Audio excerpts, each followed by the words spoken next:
Halo Ngominers, apa kabar? Kembali kita berjumpa di ngomongin Inter. Nah, aku ada beberapa kabar. Yang pertama, ini berita lama yang muncul kembali, katanya justru semakin konkret soal Sadio Mane yang diincar Inter. Bahkan dikabarkan Inter sudah menyiapkan tawaran dan sudah ada komunikasi antara Inter dengan Al-Nassr. Cuman ini kok nggak ada di media besar, dan ini yang memberitakan justru media Prancis sport.fr. Kalau pendapatku masih sama seperti dulu, ini kayaknya hampir mustahil. Pertama, kalau dari sisi Al-Nassr-nya sih, mereka ingin melepas Mane dengan harga yang tidak terlalu tinggi karena dianggap Mane mainnya bagus tapi dianggap tidak sesuai dengan gajinya. Tahu gajinya Mane berapa? 40 juta. Dan yang aku dengar ini, tolong dikonfirmasi kalau ada kawan-kawan yang mungkin kerja di Arab, katanya di Arab itu free tax, katanya nggak ada pajak penghasilan. Benar apa enggak? Sekarang 40 juta tanpa pajak, terus ke Itali di mana pajaknya itu hampir 50% dengan gaji Lautaro yang tertinggi di Inter sekarang itu 10 juta. Kalau misalnya Mane 7 atau 8 juta, potong 50% lah, berarti gajinya cuma 4 juta. Dari 40 juta ke 4 juta itu berarti 1/10. Kayaknya nggak mungkin banget. Belum lagi kebijakan Oktri yang mau pemain muda. Kalau Sadio Mane itu kan sekarang umurnya 32. Kalau 32 sebenarnya bagi Inter itu masih masuk usia primavera, tapi itu di era Suning. Kalau di era Oktri beda. Di era Oktri itu 25 tahun aja udah dianggap ketuaan. So, ya kita lihat aja nanti apakah benar atau enggak, tapi kayaknya sih enggak. Maksudnya mungkin sekedar akrobat media aja sih kalau menurutku. Nah, berikutnya adalah aku mau bahas Mkhitaryan. Ada kabar baik ini.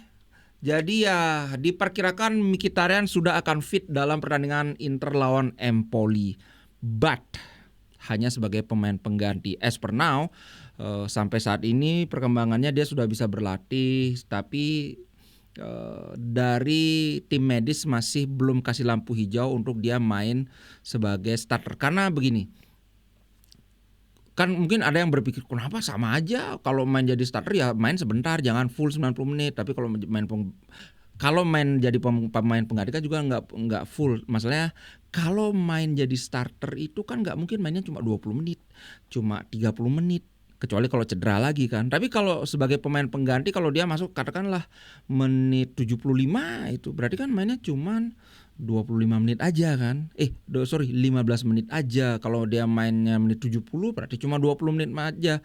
Jadi waktu bermainnya tuh bisa lebih sedikit kalau dia main sebagai pemain pengganti. Makanya kalau pemain yang baru pulih dari cedera itu jarang sekali langsung jadi starter. Biasanya jadi pemain pengganti gitu, karena harus di manage ini.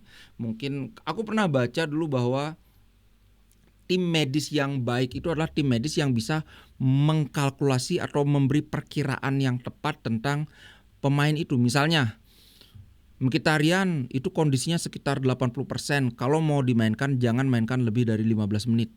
Misalnya kayak gitu.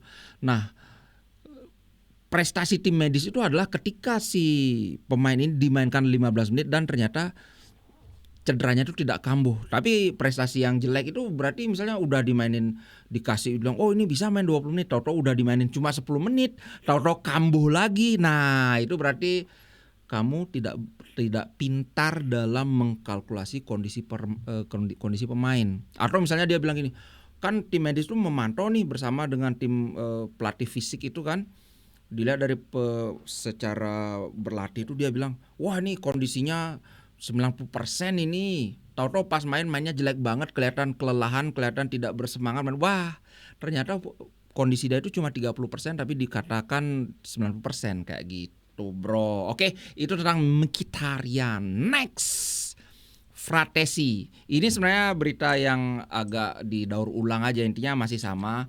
Roma berminat, terus Roma nawarin Pellegrini atau Cristante, terus Roma itu sekitar 30 sampai 35 juta maksimal, tapi Inter mintanya 40 sampai 45. Udah gitu-gitu aja. Cuman ada satu hal yang baru yang kelihatan di sini adalah kalaupun ini terjadi, tidak akan terjadi dalam 1 minggu ke depan. Ini harus menunggu sampai Inter selesai memainkan pertandingan di Liga Champions di babak grup. Jadi ya sekitar akhir Januari atau kalau nggak salah Februari kan ya, Februari tanggal 10 kalau nggak salah terakhir transfernya. Ya pokoknya sekitaran akhir Januari lah yang aku baca di ininya. Masuk akal. Cuman yang kita belum tahu bagaimana ini pembicaraan antara Inter dan Roma itu, apakah dekat dengan kata sepakat atau masih jauh, atau misalnya Inter sudah males banget ngomong tapi Roma ini biar ada aja. Kita belum tahu. Dari segi Fratesi katanya ini sudah multi sources atau banyak sumber yang mengatakan bahwa Fratesi memang sudah ngebet ingin pindah dari Inter, keluar dari Inter. Katanya yang ada di pikiran Fratesi, dia nggak peduli mau Scudetto, mau berjuang atau bertarung di Liga Champion, Conference League, atau nggak main di Eropa, nggak. Dia cuma ingin menit bermain. Makanya dia mau di Roma, karena Roma kan bahkan untuk nyari Conference League aja katanya akan sulit kalau melihat progres Roma. Walaupun kemarin kan menang mereka, banyak itu menang lawan apa ya, lawan timnya Vieira, aku lupa. Ya pokoknya menang lumayan gede lah. So itu yang ada di pikiran Fratesi. Kalau analisa aku seperti yang sebelumnya, kayaknya si agen ini memang manas-manasin dia biar pindah, biar dia dapat signing fee, bonus kan. Dia dapat bonus misalnya 10 juta, pasti ada sekian persen yang masuk ke agen. Kemudian kalau dia perform di klub yang lebih kecil dari Inter, dia perform, ada kemungkinan dia akan dilirik oleh klub yang lebih besar lagi sehingga dapat signing bonus lagi gitu sih. Kalau di Inter ya paling nunggu Inter ngasih kontrak baru, which is unlikely karena performa dia kayak gini ya nggak mungkin Inter mau ngasih wah kamu naik gaji ya, nggak mungkin kan. Itu sih kalau menurutku bro. Yang jelas kalau tidak musim dingin ini, kemungkinan musim panas kok musim summer mungkin musim panas kayaknya Fratesi udah ciao. Karena ya memang dia keinginannya adalah menit bermain. Kalau aku nggak nyalahin dia karena pertimbangan orang beda-beda. Dia dapat gelar juara di Inter, dia dapat gaji yang cukup layak menurutku, tapi bukan itu yang dia inginkan. Ya mau bagaimana lagi toh. Nah sekarang ini tentang 3 target Inter muncul lagi ini si Nico Paz. Tapi karena ini memang targetnya di midfielder. Ada nama Ricci kita sudah tahu, kemudian ada nama Nico Paz yang muncul lagi, kemudian ada nama si Petar Suki. Aku nggak tahu gimana bacanya. Ricci kita sudah tahu ya, Ricci adalah dream target, kemudian Nico Paz juga dream target. Saat ini di Como sebenarnya Nico Paz itu bermain sebagai gelandang serang, tapi manajemen percaya bahwa Inzaghi bisa menyulap Nico Paz menjadi gelandang tengah. Sama seperti yang dilakukan ke Mkhitaryan, juga Hakan Çalhanoğlu. Bahkan Hakan itu dari gelandang serang jadi gelandang tengah, jadi gelandang bertahan. Jadi 2 tingkat diturunin sama Inzaghi dan perform dengan sangat luar biasa. Itu Nico Paz, kabarnya manajemen sudah gimana? Kamu bisa nggak kira-kira menghandle ini anak jadiin gelandang tengah? Siap bos, bisa gitu Inzaghi. Nah kalau Ricci udah jelas. Ricci itu bisa main jadi gelandang bertahan, bisa main jadi box to box. Dia adalah tipe playmaker, lebih bagus dari Aslani, tapi menurutku lebih bagusnya itu belum sampai sekelas Hakan. At least kalau Ricci datang dan dia berperan sebagai backupnya Hakan, maka Indristi pasti akan lebih puas dibandingkan Aslani, gitu aja sih. Oke, Sukik. Nah, aku sudah, karena berita tentang Sukik ini sudah dari kemarin sudah muncul. Aku sudah sempat melihat. Nah, Sukik ini tipenya kayak Brozovic sih. Aku lihat bukan tipikal kayak Hakan yang suka main cepat, tapi tipe yang bisa kendalikan bola, mengatur tempo. Dia sangat ahli memperlambat tempo juga dia bisa. Dan umurnya baru 21 kalau nggak salah. Iya, 21. Harganya jauh lebih murah dibandingkan Ricci. Sukik ini dikabarkan cuma 10 juta, maksimal 15 juta. Bandingkan dengan Ricci dan Nico Paz itu di region 35 sampai 40 juta. Tapi ya kalau Sukik, apalagi gelandang tengah, jangan harap bisa langsung. Bahkan Sukik ini kalau diadu sama Aslani kayaknya masih bagusan Aslani. Kayaknya loh ya. Itu aku nggak bisa pastikan juga karena aku kan sering lihat Aslani main, tapi kalau Sukik ini kan cuma dari highlight aja. Ya kayaknya sih masih bagusan Aslani gitu. Gitu tentang 3 target di gelandang. Kemudian Kyle Walker guys, Kyle Walker sudah sangat dekat dengan Milan. Kabarnya sudah ada kesepakatan prinsip antara entourage itu apa ya? Perwakilan dari Kyle Walker dengan manajemen Milan sudah ada kesepakatan prinsip. Dari Manchester City katanya tidak ingin mempersulit Walker, tapi nggak diberikan gratis juga. Manchester City bilang sekarang yang sedang yang dikerjakan kesepakatan itu adalah pinjam dengan opsi membeli. Pinjamnya 1 juta, kemudian opsi membelinya 5 juta, jadi total 6 juta. Menurutku pribadi 6 juta untuk pemain sekelas Kyle Walker itu murah banget. Cuman ini katanya memang Walkernya yang pingin ke Milan. Ya pesona AC Milan kan memang luar biasa banget. Satu-satunya tim Liga Italia yang bisa ngalahin Inter. Itu loh, siapa yang tidak tertarik mau ke Milan kan. Nah tapi dengan Walker yang ke Milan bisa dipastikan, kalau misalnya bener ya Walker ke Milan, bisa dipastikan Rashford itu batal ke Milan. Kenapa? Nah karena jatah pemain non EU European Union Milan itu sudah habis, sudah tinggal 1 aja gitu. Nah mungkin kawan-kawan kan, loh kan Inggris kan di Eropa.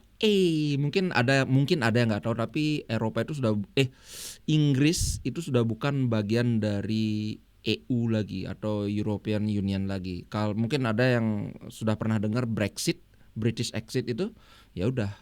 Jadi pemain-pemain dari Inggris itu bukan pemain Eropa ininya. Hitungannya bukan pemain Uni Eropa gitu loh bro. So ya itu tentang Kyle Walker. Ya nggak apa sih menurutku Kyle Walker kalau ke Inter juga. Menurutku yang bikin dia lebih ngebet ke Milan karena kalau dia ke Milan posisi jadi starter reguler itu kayaknya lebih terjamin dibandingkan di Inter. Aku ngelihat Walker ini memang bagus, tapi kalau dibandingkan Dum belum tentu. Kalau dari segi kecepatan jelas Walker ini salah satu sprinter tercepat lah di dunia saat ini. Tapi Dum itu punya faktor X. Kalau kawan-kawan seneng nonton X Factor itu, dia punya faktor X yang bikin pelatih itu suka sama dia. Bukan suka dalam artian gimana, maksudnya ya sering ngegol, umpannya sering tahu-tahu bagus. Apalagi setelah perpanjangan kontrak ini kan musim ini bagus-bagus terus Dumfries kan. Bahkan dalam beberapa kesempatan bagusan Dumfries mainnya dibandingkan Di Marco. Dalam beberapa kesempatan loh, nggak selalu. Oke, itu soal Kyle Walker. Oke, ciao dah Kyle Walker.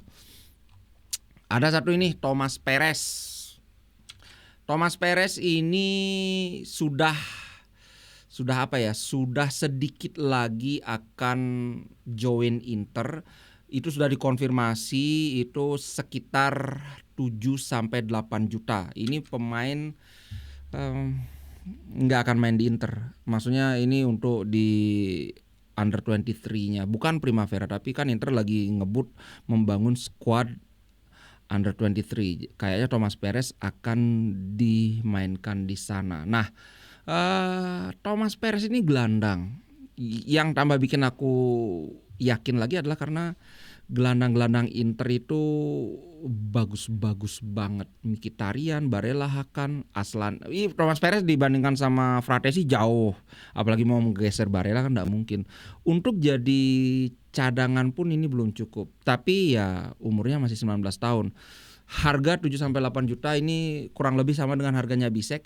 Siapa tahu bingo, tahu-tahu dapat ini kan mutiara dalam lumpur gitu. Siapa tahu kan gitu. Cuman ya nggak usah lah berharap terlalu banyak. Oaktri itu memang maunya ya tebak-tebak berhadiah, beli 7 juta. Kalau gagal ya udah jual 10 juta lumayan, dapat 3 juta kayak gitu sih. Kalau bakalan jadi penghuni tetap kayaknya susah. Mungkin kalau dia bermain di Serie A selama 5 tahun, 19 tambah 5 kan 24 tahun. Pada saat umur itu mungkin bisa. Tapi kalau sekarang ini belum. Oke, aku akan tutup konten kali ini dengan ini, salah satu ininya Capello. Aku akan bacakan interviewnya, kemudian kita bahas ya. Apa yang dibutuhkan Inter untuk memperebutkan gelar Serie A?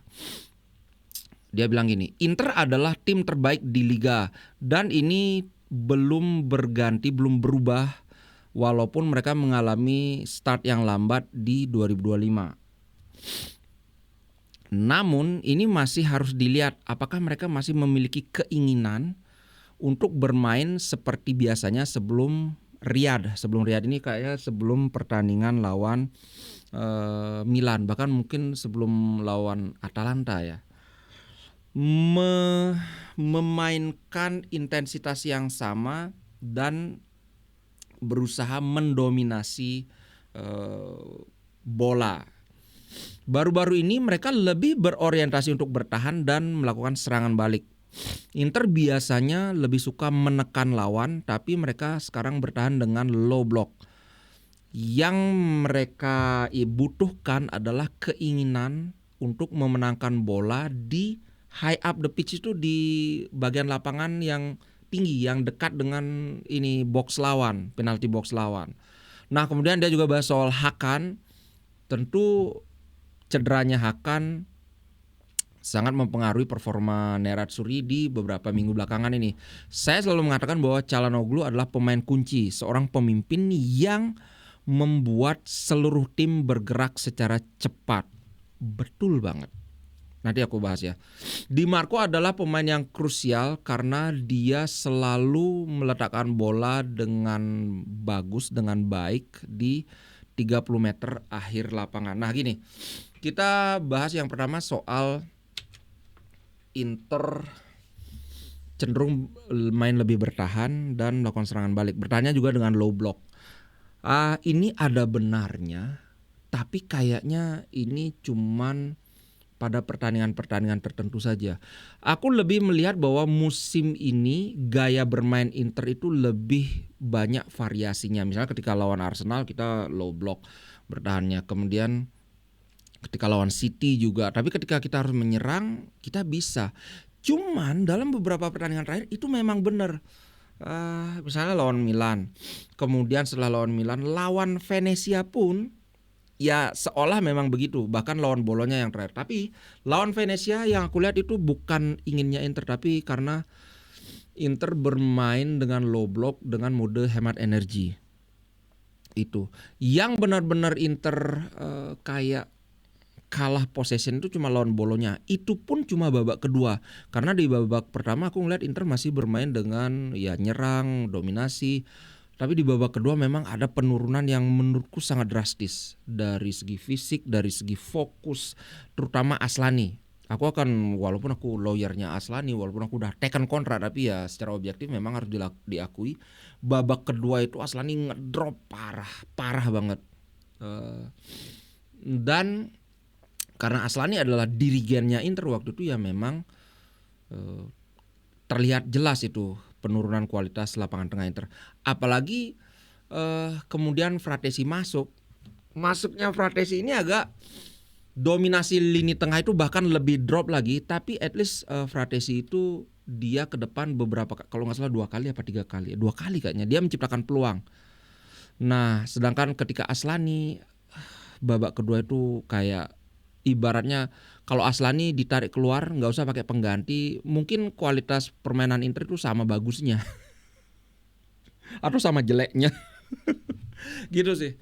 So itu pandanganku tentang apa yang dibilang oleh Capello soal Inter lebih banyak bertahan, low block dan sebagainya. Kayaknya itu lebih karena Inter kelelahan. Tapi kita akan lihat dalam pertandingan lawan Empoli ini kan cukup lama Inter dapat istirahat karena Senin baru main lagi dan udah jet lagnya mestinya udah benar-benar habis gitu.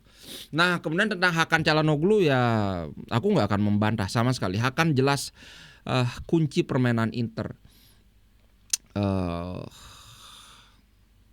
Kembali lagi masalahnya adalah Aslani itu kecurigaanku dia perform cuma bisa kalau lawan tim yang benar-benar kualitasnya di bawah Inter jauh, Venezia misalnya. Tapi begitu lawan Bolonya yang penghuni papan tengah, iya kelihatan Aslani masih belum cukup levelnya gitu bro. Kemudian Di Marco, nah Aku cenderung setuju karena apa? Kalau kawan-kawan ingat, kalau sering main di sini pasti kawan-kawan tahu bahwa aku sempat mengeluhkan Di Marco yang 3 pertandingan terakhir sebelum lawan Bolonya itu jelek mainnya. Dan Di Marco ini adalah salah satu sumber peluang Inter dari kiri gitu. So ya, dia bilang Calhanoglu key player, Di Marco juga, ya aku setuju dengan kedua-duanya. Cuman yang poin pertama aja yang kayaknya nggak tepat 100% seperti itu juga gitu bro. Oke, sebelum aku akhiri, terima kasih banyak buat Kurt Indonesia juga, terima kasih. Kalau kawan-kawan ingin membeli parfum ini sudah mulai banyak yang beli. Link affiliate-nya ada di apa ini, di bawah ini kan kelihatan. Kemudian yang selalu nanyakan jersey Inter juga aku kasih beberapa, dari yang agak murah sampai yang agak mahal, yang grade-nya itu grade kayak grade super lah gitu. Kalau mereka pilih-pilih juga kan ada tulisan ori, tapi aku sih nggak percaya, masa 180.000, 150.000 itu masa ori, kayaknya nggak mungkin. Mungkin kualitas kainnya itu sama dengan yang ori, tapi kalau yang namanya ori itu kan Inter yang bikin, jadi duitnya itu masuk ke Inter, menurut itu yang namanya ori. Tapi mungkin yang mereka maksudkan dengan ori itu adalah istilahnya bahan dari ininya. Ya silakan kawan-kawan bagaimana memilih. Oke, ciao guys, sampai jumpa, terima kasih.